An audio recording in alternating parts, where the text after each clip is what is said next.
fades in with a soft hum of the audience settling into their seats, the lights in the theater glowing gently like thousands of tiny stars waiting for something magical to happen.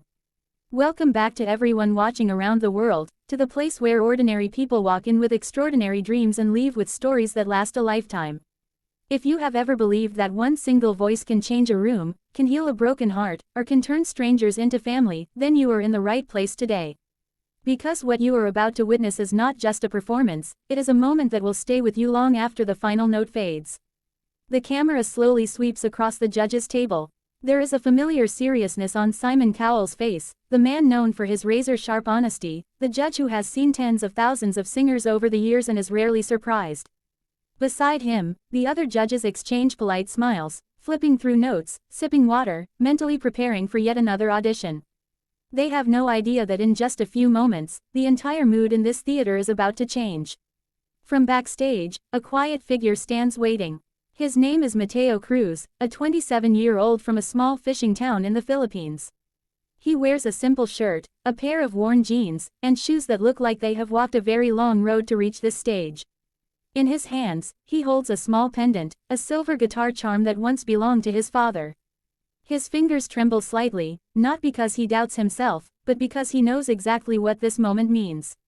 This is not just for him. This is for his mother who sold homemade snacks just to buy his first used guitar. This is for his father who sang Elvis songs on the radio while fixing fishing nets under the sun, and who passed away before ever seeing his son stand on a stage like this. A producer whispers that it is his turn. Mateo takes a deep breath, closes his eyes for just a second, and then steps forward. The curtain parts. The bright lights hit him like a wave, almost blinding. For a heartbeat, he forgets where he is. The massive theater, the cameras, the faces staring back at him, all of it feels unreal. But then he looks down at the pendant in his hand, feels the cool metal against his skin, and suddenly he remembers his father's voice, rough yet full of warmth, singing Love Me Tender in their tiny wooden house while rain tapped on the roof. Mateo walks to the center of the stage. His shoulders are slightly hunched, not out of fear, but out of humility. He greets the judges with a shy smile and a respectful nod. "Hi, good evening," he says, his accent soft and musical. The audience leans forward, curious. Simon looks at him with his usual expression, neutral but alert. "What is your name?" Simon asks. "Mateo Cruz, sir. And where are you from?" "From the Philippines." A few murmurs ripple through the crowd. "And what do you do back home, Mateo?" "I help my mother with her food stall, and sometimes I sing in small bars and fiestas."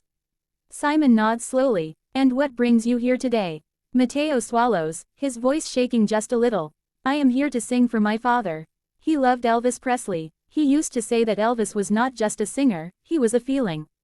My father passed away 3 years ago, but every time I sing Elvis, I feel like he is with me again." For the first time, Simon's expression softens.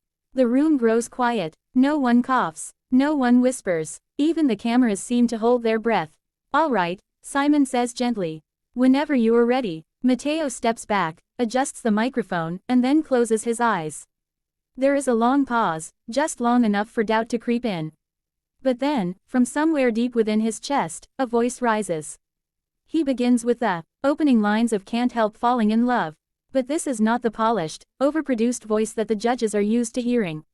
This voice carries the weight of nights spent singing to empty rooms, of dreams whispered to the sea, of grief that has not yet fully healed. Wise men say, only fools rush in. The first note floats into the air, fragile yet steady. The audience shifts in their seats. Some exchange looks, surprised by the tone. But as Mateo continues, something extraordinary happens. His voice does not try to imitate Elvis. It honors him. There is the same tenderness, the same deep emotion, but filtered through Mateo's own story, his own heart. Simon leans forward, his eyes narrow slightly, not in criticism, but in concentration. The other judges sit up straighter. The camera cuts to a woman in the audience wiping her eyes. Mateo sings about love so pure it defies reason, and suddenly this song is no longer about romance. It is about a son and his father. It is about a family that survived on hope. It is about the idea that some voices are born not in studios, but in living rooms filled with laughter and tears. As Mateo reaches the chorus, his voice swells, filling the theater with a warmth that feels almost physical. Like a gentle hand on the shoulder, like a hug you did not know you needed. Take my hand, take my whole life too. His eyes open for the first time, and he looks directly at the judges. Not with arrogance, not with pleading, but with gratitude. Thank you for listening, his gaze seems to say. The final note lingers in the air. No one moves. No one breathes. It is as if the room is frozen in time, afraid that any sound might break the spell. Then, slowly, the audience begins to rise to their feet. One person stands, then another, until the entire theater is on its feet, clapping, cheering, some openly crying. Mateo stands there, stunned. His mouth trembles, his eyes fill with tears.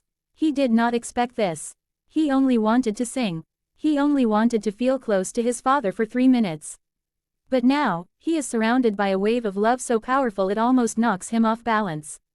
The judges finally find their voices.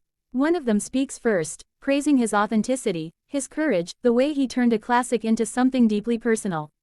Another judge tells him that his voice sounds like it was carved by life itself, shaped by joy and sorrow in equal measure. Mateo nods, unable to speak, wiping his face with the back of his hand. Then Simon Cowell clears his throat. The theater falls silent again. This is the moment everyone has been waiting for. Mateo looks at him, terrified and hopeful all at once. Simon pauses for a long second, as if choosing his words very carefully. You know, Simon begins, I have heard thousands of people sing Elvis. Thousands. Some of them try to copy him. Some of them overdo it. Some of them just don't get it. But what you did today was something else. You didn't come here to show off. You came here to tell a story. And that is what music is supposed to do. Simon leans back in his chair, his eyes shining more than anyone expected. I didn't believe it when you started. I thought, here we go again. Another Elvis song. But then you opened your mouth, and I forgot about the competition. I forgot about the cameras. I forgot about everything except the way you made me feel. And that, Mateo, is very rare.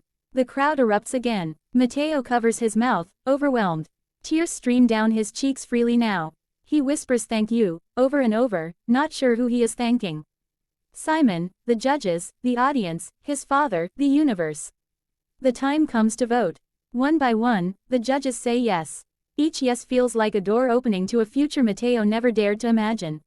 When the final yes is announced, the confetti cannons explode, showering the stage in golden paper. Mateo stands in the middle of it all, laughing and crying at the same time, looking up as the tiny pieces of gold fall around him like blessings. Backstage, after the performance, Mateo sits alone for a moment, holding his pendant. He whispers something in Tagalog, a private message to his father. I did it, Papa. We did it. The camera captures this quiet moment, a reminder that behind every great performance is a human being with a story that deserves to be heard. The video fades to clips of Mateo in his hometown. Children gather around him as he sings in the street. His mother watches from the doorway of their small house, pride shining in her eyes. The fishing boats sway gently in the background, the same boats his father once worked on. Mateo's voice plays over these images, the same Elvis song, but now it feels different. Now it is not just about love. It is about legacy. We return to the stage, where Mateo stands under the spotlight one last time. The audience chants his name.